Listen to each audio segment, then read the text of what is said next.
डायमन्डनि सेन्देलखौ खामानि मावै मावै हा आं रुमखौ माबायदि बानायना होगोन भिडिअखौ जोबजासिम नायलां नै खामानि मावै मावै हाबायाव होनाय डायमन्डनि सेन्देलखौ बबाव मोनखो नै सिङावसो गारना दोनदो थैलांगोन बाय डायमन्डनि सेन्देला बेखौ गारनो हाया हैद आं रुमखौ ओरैबायदि टार्टिब खालामना होगोन नायलांबाय था खुलुमबाय दिनैनि ब्लगा एसे आलादा जागोन सोरनिबा बाजै सोरनिबा मेडाम सोरनिबा आगै सोरनिबा आब' ना दा आं न'आव फैब्ला ओरैबायदि खारथिंनाय जायो मियाबो गुवाहाटि दाखालिबावैबो आरो मालाबा प्रग्राम जेरावबो थाथिनाय जाया न'आव हरनै बबावबा बाहेराव हरसे बबावबा क'क्राझाराव हरसे थाथेरनायानो जाया बेनिफ्राय ओरैबायदि बिजि बेनिफ्राय नोंसोरनि बाजै आरो नोंसोरनि आगैनि मेडामनि रुमखौ आं दिनै दाबो गैया बियो दासो जों न'निफ्राय फैदो फैनानै माने बिजाबफोरखौ माने बे बिसनायावनो दोनना फरायो ओरैबायदि माने समखौनो मिलायग'नो हाया बेनिफ्राय आं माखासे बुस्थुखौ आं गावनो माने बियो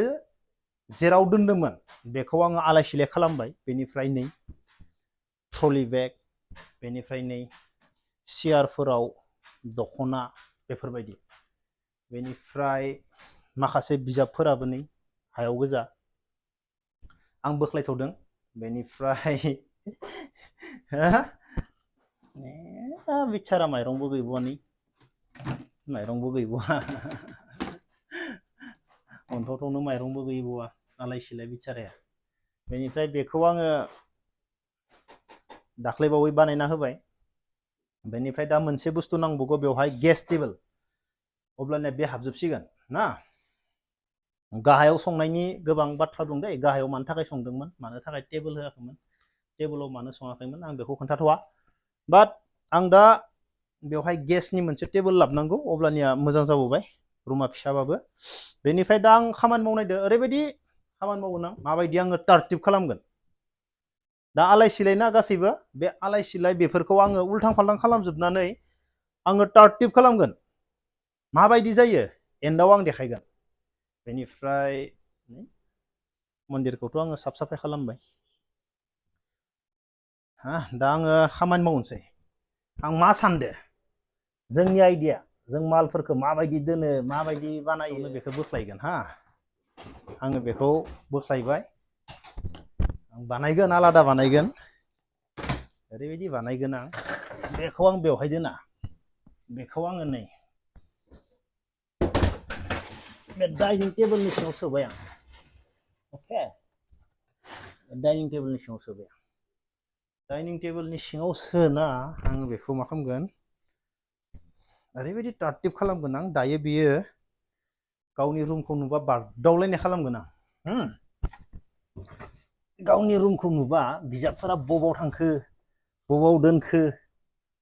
बागदावलायनाय खालामगोन आं मा खालामखो बे होनना बेखौ होबाय होनानै आं सारा बिजाबखौ आङो बेयाव होनोसै दा गासै जेसेबां बिजाब दोङो आङो बिजाबखौ बेवहाय लाबनोसै बेनिफ्राय मोनसे आइडिया बे ट्रलिखौ होनोसै अके बेखौ आं बेवहाय होनोसै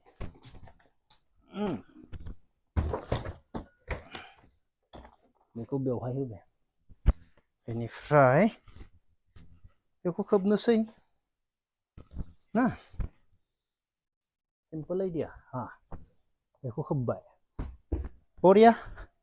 बेनिफ्राय आं दा बिनि गासै दखनाखौ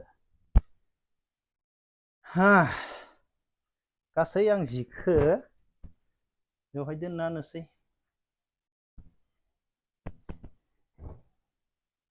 फालिखौ फालि दखनाखौ दखना सुइजारखौ सुइजार दोनना होनसै जेराव दखना नांगौ दखना मोनबाय जेराव सुइजार नांगौ बेवहाय सुइजार मोनबाय टार्टिब जाबाय नै बेबो दख'नाबाव दख'ना बेयाव थाबाय अके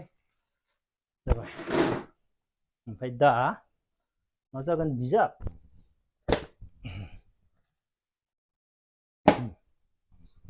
दा मा जागोन खामानिया बिजाबनि खामानि ना ये बिजाबा बेयाव दोनबाय हा उस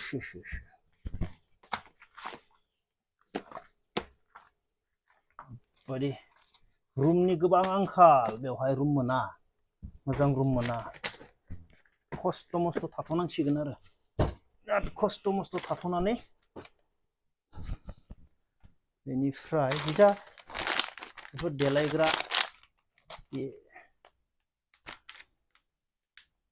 बबेथिं गखो बेलाय नै मोनसेसो जागोन हा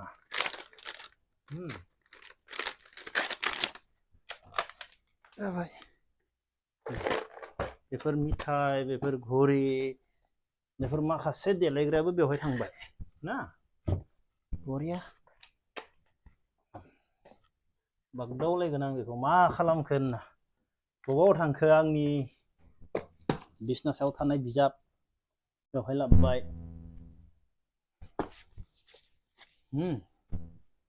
बेवहाय लाबोबाय गावगाय जेखौ नांगो बेनिफ्राय फरायबानो गैला ना बिजाबाबो बेवहाय फैबाय बरियानो बिजाबा बेवहाय थांजोबबाय बेनिफ्राय नैबेखौ टार्टिब दोनबानो गैला ना मोनसे मोनसे नायदो जोबनायाव आं माबायदि बानायखो नाय बेयो बिजाब दोनै दोनै नाय माबायदि गेजेराव देबलांखो बेवहाय दा माबा मोनसे जि बनाबानो जाबाय मोजां जि बेनिफ्राय नाय माबायदि बानायनो हागोन बेबायदि टार्टिब बेनिफ्राय नाय बेखौबो बेनिफ्राय नाय ट्रलि बेगखौ होनानै बेनि सायाव दोनना होबाय आं टार्टिब जाबाय जेबो गैला खालि दा बेनिफ्राय बेवहायथ' माइरङानो गैया आलाय सिलायथार बेखौबो जागा ओंखारजोबबाय ना बेखौ बायना लाबोनाय लोगो लोगो जागा ओंखारजोबबाय जाजोब्बाय दा साफा बरियानो दा बरिया ओरैबायदि मोजां जाबाय दा फिसा जायगायावनो बरियानो दोननो रोङोब्ला बानायनो रोङोब्ला टार्टिब नै बेखौ गिदिर बानायना नांगोन जायगायानो थोआ हिनजावफोरनियानो ना माबायदि बुस्थु थायो फिसा फिसा बेखौ गिदिर लाबोनोसै ओरैबायदि मोजां बानायनानै होगोन आङो बागदावनांगोन बे मा खालामजोबना दोनखो होननानै दिनैनि भिडिअ एसे आलादामोन दे अब्ला भिडिअखौ बेखिनियावनो दोनथ'नोसै जय हिन्द